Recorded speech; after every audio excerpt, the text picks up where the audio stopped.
Jawa Timur merupakan daerah yang paling diperhitungkan untuk memperoleh suara tinggi di Pilpres 2024. Ceruk suara di provinsi ini digadang menjadi salah satu penentu kemenangan. Nah, menariknya, dua pasangan cawapres Muhaimin Iskandar dan Mahfud MD merupakan dua figur yang memiliki kedekatan dengan NU, baik secara struktural maupun kultural. Lalu siapa yang berpeluang meraup suara Nahdliyin paling besar? Kita bahas lebih lanjut bersama tiga narasumber yang sudah bergabung secara virtual. Yang pertama ada Sudirman Said, tim sukses Anies Caimin, Raja Bane Manalu, jubir tim pemenangan Ganjar Mahfud, dan Surokim Abdussalam, peneliti dan pengamat politik Universitas Trunojoyo Madura. Selamat sore Bapak-Bapak. Selamat sore. Ya, terima kasih. Selamat sore, Bang. Ya, terima kasih sudah bergabung dengan kita. Selamat sore, Pak Sudirman Said. Oke, sebelum saya ke Pak Sudirman Said dan juga Bung Bane, saya ke Pak Surokim dulu. Saya ingin bertanya, secara makro apakah kemudian basis suara di Jawa Timur ini sudah terasosiasi kepada masing-masing figur, yaitu Caimin dan Pak Mahfud MD? Ya, konteks pemilu 2024 pasti berubah ya. Pasti akan berbeda dengan pemilu 2019, pemilu 2014. Paling tidak ada pergerakan jumlah pemilih milenial yang signifikan, pertumbuhan pemilih rasional di Jawa Timur yang bergerak dari 27 menjadi 33%. Saya kira itu akan mewarnai ya situasi dan kontestasi yang mungkin selama ini kita lihat di Jawa Timur. Jadi pasti akan lebih seru, pasti akan lebih dinamis, apalagi tadi saya sampaikan bahwa orang yang belum menentukan, undecided voter dan swing voternya masih tinggi, relatif tinggi di Jawa Timur karena biasanya menunggu petuah ya dari para patron itu. Sehingga H-7 saja itu kisarannya di Jawa Timur berdasarkan pengalaman selama ini itu masih di kisaran 9-11%. Saya kira situasi itu yang membuat Jawa Timur sulit diprediksi karena situasinya memang agak berbeda dengan 2019.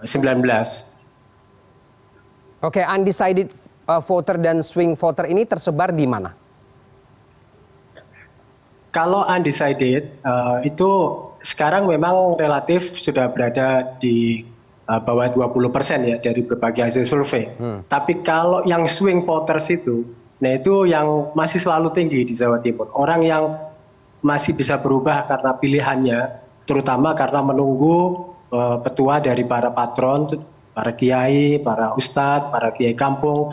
Nah itu yang kemudian membuat angka swing voter di Jawa Timur selalu tinggi. Sehingga kemudian dalam situasi seperti ini tentu kita juga harus sabar menunggu ketika membandingkan akan dilihat kompetitornya lebih lengkap. Sementara Pak Prabowo hari-hari ini belum melengkapi ya siapa yang akan dipilih oleh beliau menjadi wakil presiden.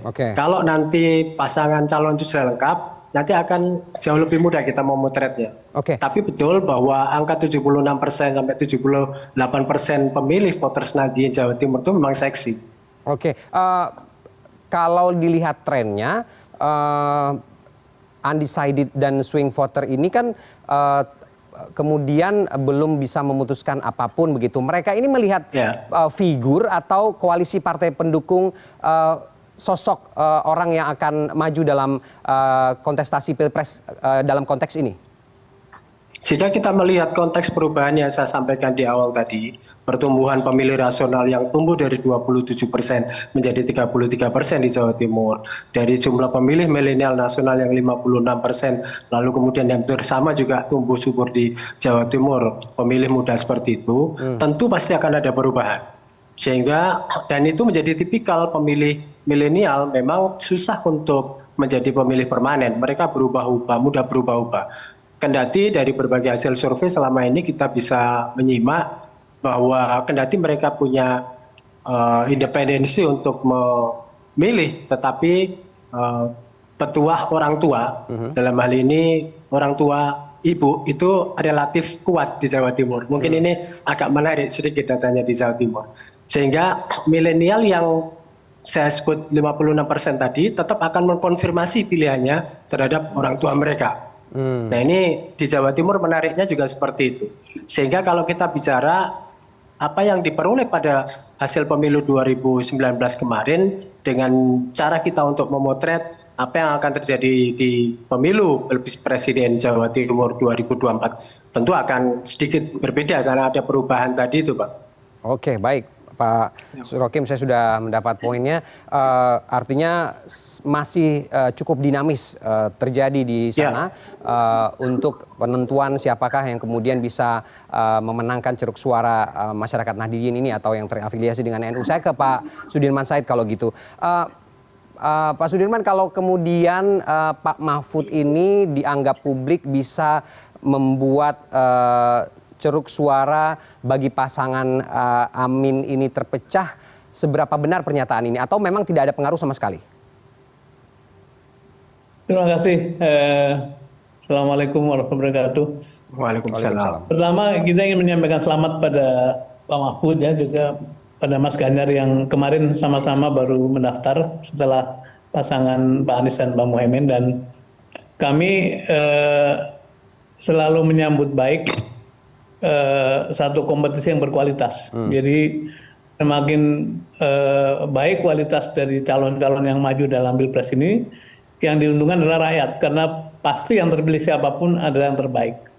Nah, berkenaan dengan kehadiran Pak Mahfud dalam kontestasi, tentu kita menyambut baik sebagai mitra kompetisi yang juga punya kualitas. Kita tahu semua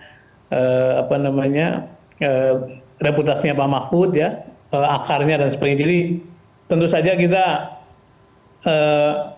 harus bersiap menghadapi itu semua, tetapi kami di Koalisi Perubahan insya Allah optimis bahwa Pak Muhaimin itu elemen Nahdliyin yang betul-betul memiliki akar dan juga memiliki struktur politik yang kuat karena kebetulan beliau adalah pemimpin partai. Seberapa besar pengaruhnya Pak Mahfud, tentu ada pengaruhnya, tetapi kita tidak ingin berspekulasi, tidak juga ingin jumawa dengan mengatakan pengaruhnya kecil. Yang paling penting bagi kami adalah tadi bahwa kompetisi yang berkualitas harus dihadapi, harus dijalankan dengan baik, dan tugas kita semua para kontestan adalah meyakinkan rakyat bahwa kita memberikan tawaran-tawaran, ide-ide, solusi-solusi yang terbaik sehingga kembali siapapun yang terpilih akan menguntungkan bagi masyarakat yang memilihnya. Demikian, Mas. Oke, Pak Sudirman, tapi ada keraguan dari publik yang mengatakan bahwa koalisi partai ini juga ternyata berpengaruh, bukan hanya sosok figur Caimin saja yang secara struktural memang cukup berpengaruh di masyarakat Nahdliyin begitu atau pengikut NU. Ya. Menjawab ini bagaimana? Banyak pihak yang mengatakan bahwa Pilpres itu memilih orang ya, meskipun memang partai pengaruhnya sangat besar. Nah, kebetulan saja dalam urusan Jawa Tengah, Jawa Timur, yang selama ini dalam analisis internal itu kita memang tidak sekuat tempat-tempat lain. Kebetulan masuknya Pak Muhaimin itu menjadi penguat, menjadi energi baru dalam memperkuat wilayah Jawa Tengah dan Jawa Timur. Dan Jawa Timur merupakan basis utama, karena itu kita optimis bahwa kekuatan Gus Muhaimin dan PKB akan menjadi jawaban bagi pemenangan Anies dan Muhaimin ke depan. Oke, baik. Ada pengaruh walaupun kemudian ini menjadi tantangan tersendiri buat pasangan Amin begitu ya. Saya ke Bung Bane. Bung Bane, bagaimana Anda melihat dengan elektabilitas Pak Ganjar? Kalau kita tahu di Jawa Tengah memang udah dikatakan sebagai kandang banteng begitu ya. Tapi Jawa Timur ini beberapa survei juga menyimpulkan bahwa elektabilitas Pak Ganjar itu juga belum sekuat capres yang lain, lalu kemudian membawa atau menggandeng Pak Mahfud untuk bisa merebut ceruk suara dari masyarakat Nahdliyin ini. Seberapa benar pernyataan ini, Bung Bane? Ya, saya kira sih kalau tadi Pak Sudirman Said mengatakan mereka optimis, kami lebih optimis lagi. Tapi pertimbangan Ibu Mega bersama ketua umum partai yang telah bekerja sama dengan PD Perjuangan bukan semata soal elektoral ya. Tapi dilihat bahwa ada sosok yang sangat menarik dari Pak Mahfud MD. Jelas bahwa Pak Mahfud MD memiliki banyak kelengkapan seperti yang disebutkan oleh Ibu Mega pada saat pengumuman beliau sebagai cawapres yang akan mendampingi Mas Ganjar Pranowo. Beliau memiliki karakter yang kuat, yes. beliau memiliki nilai, yes, etika moral, yes, tidak ada yang meragukan itu. Dan kalau tadi Mas Rokin mengatakan bahwa sekarang ada pergeseran 27% ke 33% pemilih rasional di Jawa Timur, tentu kami akan sangat bahagia mendengar kabar gembira ini. Karena apa? Kalau dia pemilih rasional, pasti dia berpikir memilih pasangan Ganjar dan Mahfud MD. Karena apa? Elemen apapun dimiliki oleh keduanya. Soal integritas jelas, tidak ada yang meragukan keduanya. Kemampuan secara akademik, siapa yang meragukannya? Jadi kalau tadi judul dialog kita inilah membaca kekuatan, kalau kita membaca, pasti membaca resume CV-nya Pak Mahfud MD itu panjang sekali. Lalu ini bukan kata saya, tapi ini kata UMM Malang, Universitas Muhammadiyah Malang yang mengatakan bahwa ternyata di kalangan Nahdien tingkat penerimaan antara Pak Mahfud dengan Pak Muhaimin, jelas Pak Mahfud lebih tinggi 19,5%, sementara Pak Muhaimin hanya sekitar 10,7%. Jadi artinya sangat tinggi. Jadi kalau misalnya tadi Mas Rokin mengatakan bahwa ini soal kultural dan struktural, nah jadi kalau misalnya melihat elektabilitas PKB yang sekitar 4%, sementara Gus Imin, Pak Muhaimin di bawah 1% elektabilitasnya, jelas ada perbedaan. Pemilik kuasa di struktural pun tidak sama elektabilitasnya. Jadi artinya kami sangat optimis bahwa Jawa Timur dengan segala kelebihan yang dimiliki oleh Prof. Mahfud pasti akan menjadi faktor pelengkap yang menyempurnakan, bukan pelengkap, lebih tepatnya menyempurnakan kemampuan seorang Ganjar Pranowo. Dan kalau kita lihat kedua-duanya memiliki kelengkapan baik di pemerintahan maupun di politik. Jadi kalau saya mengutip apa kata menteri saya, Pak Lauli, melihat sosok Mahfud MD ini, kita melihat sosok PowerPoint. He has a power, he has a point gitu ya.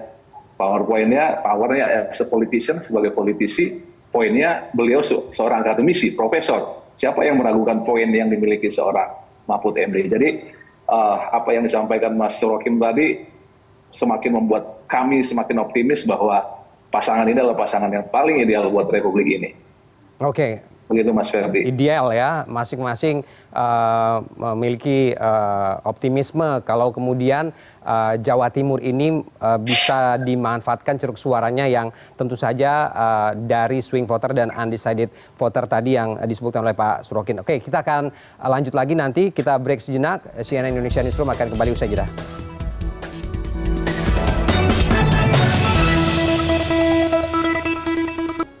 Ya, kita lanjutkan kembali dialog kita sore ini. Pak Surokim, saya ingin bertanya ke Anda begini. Tadi keyakinan sudah ada, optimisme sudah terbentuk begitu ya dari kedua pasang calon ini. Tapi kemudian kita tidak bisa menafikan bahwa di Jawa Timur ini ada identifikasi kelompok-kelompok pemilih yang memang dari dulu cukup spesifik, misalnya kelompok putihan, abangan, dan juga rasionalis begitu. Apakah kemudian identifikasi dari kelompok-kelompok seperti ini juga membawa pengaruh terhadap ceruk suara yang akan yang akan diperebutkan oleh kedua kandidat ini?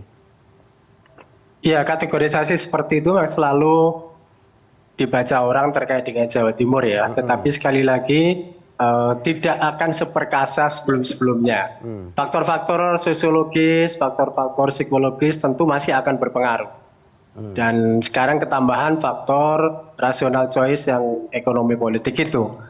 Dan ini yang di para ahli politik mengatakan bahwa faktornya menjadi faktor gabungan. Jadi pemilu 2024 itu mensyaratkan siapa saja yang ingin mendapatkan insentif elektoral lebih banyak, maka dia harus memenuhi banyak persyaratan. Tidak hanya dia unggul pada pemenuhan aspek sosiologis tadi, psikologis tadi, tapi juga rasional choice, ekonomi politik itu. Jadi menjadi faktor gabungan. Sehingga tidak mudah sekarang kalau orang melihat, oh ini NU gitu. 2024 saja sudah memperlihatkan ke kita ketika Pak SBY kemudian tidak menggandeng tokoh NU, faktanya Pak SBY juga berhasil di Pilpres. Artinya memang faktor gabungan atau orang menyebut sebagai faktor omni ini mensyaratkan sekarang kandidat bisa memenuhi banyak persyaratan. Apalagi dengan perkembangan pemilih rasional yang saya sebut tadi itu, mereka bisa berubah-ubah, mereka bisa tidak bisa menjadi permanent voters. Itu akhirnya kemudian dituntutlah semua kandidat itu untuk bisa memenuhi persyaratan, tidak hanya faktor sosiologis dan psikologis tadi, kompetensi, kapasitas, kapabilitas dan lain-lain akan dipertimbangkan. Tapi bahwa ada aspek sosiologis di mana di Jawa Timur masih kuat, ada daerah Mataraman, ada daerah Pandalungan, ada daerah Madura, Pantura dan lain-lain, ya masih urban area, rural area itu masih juga berpengaruh, tetapi tidak akan seperkasa pada pemilu-pemilu sebelumnya karena perkembangan mutakhir yang saya sebut tadi itu. Oke. Sehingga ke depan, Oke, silakan. Sehingga ke depan kalau melihat Jawa Timur, kendati memang 16% kontribusinya terhadap vote nasional, tetapi saya kira ini akan seru. Oke, akan seru ya. Karena... Kalaupun harus banyak tokoh Nahdliyin yang punya irisan dengan Nahdliyin yang maju di sana. Sekali lagi masih banyak pemilih Nahdliyin yang menunggu. Biasanya akan konsultasi dengan kiai, akan konsultasi dengan para ustadznya, dan itu yang kadang-kadang kenapa kemudian H-7 tadi atau mungkin H-14 itu menjadi momentum yang menentukan. Ketika orang kemudian memastikan untuk memilih kandidat. Oke. Kita ingat 2019 bahwa hampir semua lembaga survei juga mengatakan bahwa suara NU ini sangat menjadi kunci kemenangan begitu ya saat itu. Tapi kemudian di tahun 2024 ini juga masih belum bisa menentukan apakah memang sekuat itu atau tidak. Nah, saya ke Pak Surokim lagi. Apakah kemudian nanti misalnya pasangan pendamping Pak Prabowo juga menggandeng seorang figur atau tokoh dari kalangan NU juga, apakah ini akan berpengaruh terhadap kontestasi ini secara keseluruhan? Iya, pasti. Suara Nahdliyin di Jatim pasti akan terbelah. Kalaupun toh kemudian tiga-tiganya itu adalah punya irisan ya, sebagai warga Nahdliyin atau kader NU gitu. Dan itu yang membuat situasinya tidak mudah memenangkan di Jawa Timur. Makanya saya sebut tadi tidak boleh sekedar NU, tapi juga harus punya pelengkap yang lain sebagai omni choice tadi itu, bahwa ya NU menjadi penting di Jawa Timur, tapi tidak sekadar itu. Gitu. Kita bisa lihat ya seperti Pak Mahfud MD, mungkin selama ini dalam hasil survei, kalau kemudian dibandingkan misal dengan Bu Khofifah gitu, itu masih kalah kelas ya kalau di Jawa Timur. Tapi begitu nanti sudah resmi, ya, sekarang sudah resmi dan kemudian nanti disandingkan, belum tentu juga. Apalagi seperti Pak Mahfud MD di level nasional juga bisa melampaui Bu Khofifah.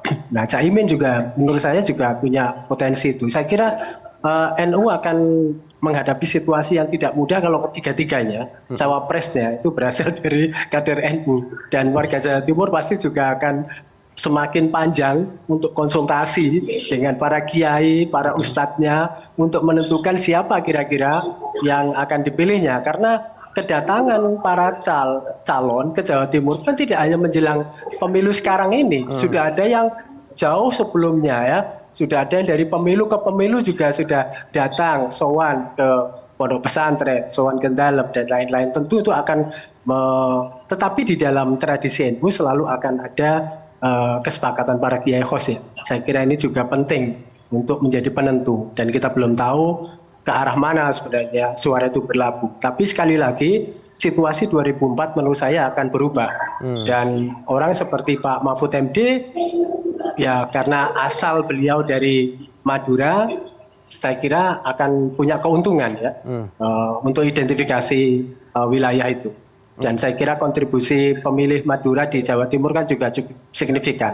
Oke, Oke, Bung Bane, apakah ini keuntungan ini yang dimanfaatkan oleh Pak Ganjar untuk membawa Pak Mahfud sekarang berpasangan dengan beliau? Sekali lagi, pertimbangan yang disampaikan oleh Ibu Ketua Umum, Ibu Megawati Soekarno Putri, bukan semata soal elektoral, Bung Ferdi. Jadi tidak dikatakan bahwa kami memilih Pak Mahfud MD karena beliau kuat, karena beliau asalnya dari Surabaya, karena beliau dari NU, bukan.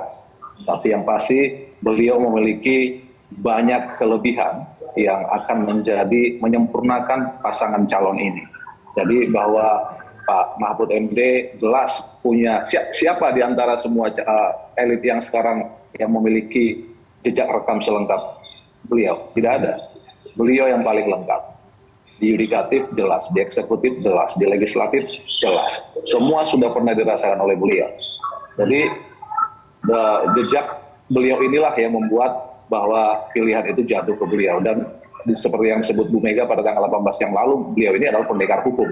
Dan ini yang paling diperlukan, bahwa beliau adalah kaum Nahdiyin dari NU, iya, betul.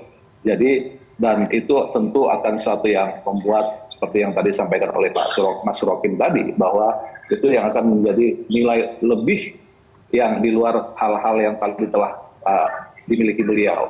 Bahwa tadi lagi-lagi saya mengutip soal rational choice, bagaimana pergeseran semakin besar kelompok yang rasional, semakin yakinlah saya bahwa Jawa Timur itu akan menjadi miliknya Mas Ganjar dengan Pak Mahfud. Ada 33% pemilih rasional, kalau itu betul, saya yakin selama dia berpikir rasional, pasti pemilih itu akan memiliki opsi satu-satunya adalah pasangan Mas Ganjar dan Pak Mahfud. Lalu ketika Mas Rokim juga mengatakan tadi ada 56% pemilih muda, dan itu terefleksi juga di pemilih Jawa Timur, saya semakin yakin lagi, karena kalaupun tadi membutuhkan konfirmasi dari orang tua, jelas dari survei ke survei mengatakan bahwa kecenderungan pemilih muda lebih besar untuk memilih Mas Ganjar. Kemudaan itu sosoknya ada di Mas Ganjar. Jadi ya selama dia muda dan dia melihat dia pasti melihat relate dengan seorang Ganjar Pranowo dengan segala kecepatannya, gerak yang sakset, yang maraton, yang mampu berlari dengan dan juga menunjukkan energi, anak-anak muda pasti akan suka dengan itu. Dan ketika dikonfirmasi ke orang tua, pasti orang tua tadi dengan opsi melihat bahwa secara psikologis, secara psikografis, mereka melihat opsi itu ada di Pak Mahfud, maka semakin percayalah kami, semakin optimislah kami bahwa Jawa Timur itu akan tetap bersama pasangan Ganjar dan Mahfud MD. Dan kalau melihat juga secara lokal di Jawa Timur saat ini, kursi yang ada di Jawa Timur tetap dimiliki oleh PD Perjuangan. Dan jangan lupa bahwa kalau misalnya bicara NU tidak selalu melekat pada PKB. Dan banyak sekali orang NU ada di PD Perjuangan. Saya ingat sekali tahun lalu kami merayakan Harlah NU dan kami membuka berapa banyak kepala daerah, ketua DPRD, wakil ketua DPRD yang berasal dari NU tapi juga pengurus partai PDI Perjuangan. Makanya kita bilang semongko, luarnya hijau, dalamnya merah ini. Jadi artinya NU itu tidak langsung irisannya dengan PKB, tidak. PDI Perjuangan punya banyak orang NU. Salah satunya Gus Falah itu. Oke, baik. Pak Sudirman, kekuatan tadi dari Pak Ganjar dan Pak Mahfud tadi sudah dipaparkan oleh Bung Bane. Kalau kemudian pasangan Amin, keyakinan dan optimismenya ini juga kuat bahwa nanti juga bisa meraup ceruk suara dari kelompok rasional begitu. Apakah ini juga akan menjadi kekuatan baru bagi pasangan Amin ini? Ya, jadi ada suasana makro yang tertangkap di mana-mana bahwa memang masyarakat keseluruhan ingin mengharapkan perubahan atau pembaharuan suasana, perbaikan suasana, dan itu adalah direpresentasikan sangat kuat oleh Anies dan Muhaimin. Itu pertama. Yang kedua, dulu ada pandangan dari para kiai bahwa partainya NU ya PKB. Nah, memang beberapa kali kalangan Nahdien itu memiliki kandidat ya, dari mulai Pak Hasyim Mujadi, kemudian pernah juga Gus Solah, kemudian Pak Yusuf Kalla juga gitu ya. Tetapi kali ini untuk pertama kali orang yang mewakili kalangan Nahdien adalah pemimpin dari partai Islam terbesar yang tadi dikatakan bahwa partainya Nahdien ya PKB. Dan Gus Muhaimin itu selama 15 tahun memimpin partai ini sangat dekat hubungannya dengan kalangan kultural. Jadi beliau lah yang terus-menerus berkomunikasi, menyambangi berbagai tokoh-tokoh yang itu menghasilkan satu kekuatan politik yang sangat kuat di akar rumput. Kita tidak ingin berkomentar soal pihak lain, tapi kami optimis bahwa suasana makro tadi yang menghendaki perubahan dipadu dengan profil dari keduanya, Anies dan Muhaimin itu memberi jawaban atas suasana sekarang. Nah, kemudian kalau masuk ke Jawa Tengah, Jawa Timur, saya kira PKB ini memiliki kekuatan tersendiri yang tidak bisa dianggap enteng, dan kami tentu saja tetap harus bekerja keras untuk meyakinkan masyarakat. Oke, baik. Itu optimisme kita. Baik, Pak Sudirman, kita sudah dapat poinnya bahwa kemudian semua punya optimisme dan semua punya keyakinan bahwa masing-masing punya kekuatan, tapi balik lagi semuanya masih cukup cair, apalagi ini Pak Prabowo juga belum mengumumkan siapa yang akan bersama beliau sebagai cawapres. Terima kasih Pak Sudirman, Bung Bane dan juga Pak Surokim sudah bergabung dengan CNN Indonesia Newsroom sore ini. Salam sehat. Terima kasih semuanya. Terima kasih. Bang Bane, Pak Surokim, Pak Dirman, Mas Mane.